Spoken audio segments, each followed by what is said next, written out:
என் அம்மா அடிக்கடி சொல்லுவாங்க, ஒருத்தவங்க நல்லா ரசம் வச்சாங்கன்னா அவங்க சூப்பராக சமைப்பாங்கன்னு அர்த்தம்னு. ஸோ சிம்பிளாக ஈஸியாக ரசம் வைக்கிறத ட்ரை பண்ணி பாருங்கள். ஒரு சட்டியில் 2 டம்ளர் தண்ணி எடுத்துக்கோங்க.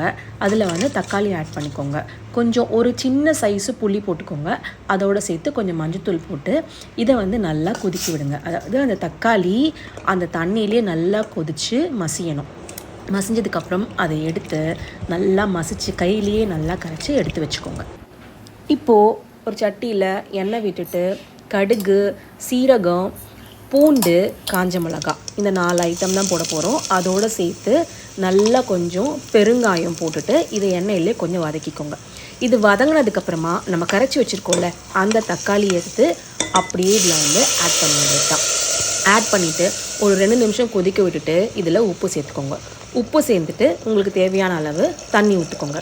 தண்ணி விட்டுட்டு கருவேப்பிலை, கொத்தமல்லி போட்டு கொஞ்சோண்டு கொதி வந்தவொடனே ஆஃப் பண்ணிக்கலாம். வேணும்னா மிளகுத்தூள் போட்டுக்கோங்க. எனக்கு பயங்கர கோல்டு, அதனால நான் மிளகுத்தூள் போட்டேன்.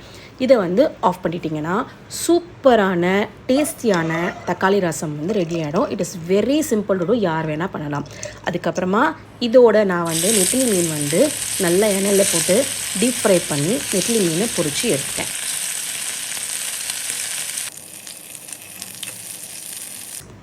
அதோட விடுவோமா ஒரு முட்டை ஆம்லெட்.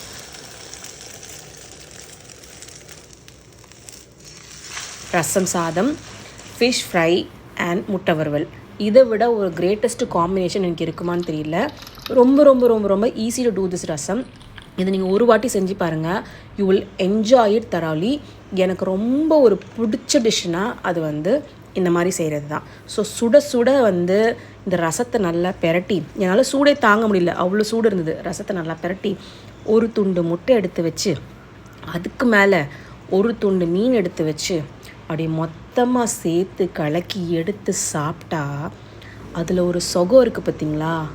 அதில் நீங்கள் எவ்வளோ வெளியே போய் ஹோட்டலில் வாங்கி சாப்பிட்டாலும் இந்த சுகத்தை அடிச்சுக்க முடியாது. பாய்.